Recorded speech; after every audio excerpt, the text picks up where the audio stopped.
I was informed by my people that we have to get out of Chase Manhattan. That's Jamie and J.P. Morgan Chase.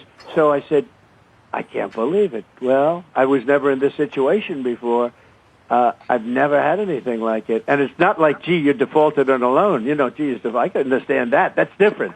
But there's no default. I mean, there's nothing but cash. I have a really great company. And then what happens is I call up Bank of America routinely because when I was president, this was after I got out, by the way, I call up Bank of America routinely, and I speak to him, and I speak to a couple of people, and they have zero interest. Brian was kissing my ass when I was president, and when I called him after I was president to deposit $1 billion plus and a lot of other things, more importantly to open accounts, which banks always like. They like accounts because they get interest-free, the overnights and things, there are a lot of reasons for it, but they like accounts. I had hundreds of accounts, and he said, we can't do it. No, we can't do it. So I went to another one.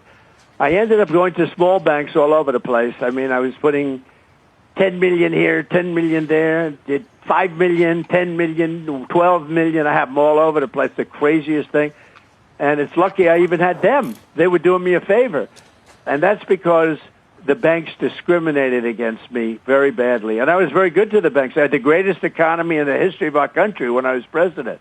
And by the way, our economy now will blow that away, and you see it happening. But our economy now, because we're a rich country again, because of our trade deals, we've become a rich country again. But no, they totally discriminate against, I think me maybe even more, but they discriminate against many conservatives. I was informed by my people that we have. They have a Hakeem. What's your thoughts on them rejecting President Trump for pretty much banking with them?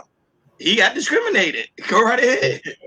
So people need to realize when you're a public figure in the media, and if you don't have a positive image, companies can deny you service. Yeah, so, they can. Clearly. And this is the only thing I could see that from public opinion, it's not appeasing to have him around.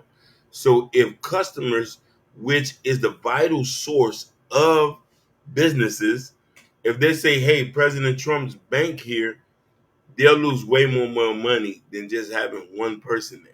No, you think so? Because President Trump have a huge fan base. If people find out he was banking with Bank of America, you know how many people will put their money in Bank of America? 100%. Trump put his money in Bank of America. So Bank of America and Chase P. Morgan they hurting themselves at the end of the day. Think about it.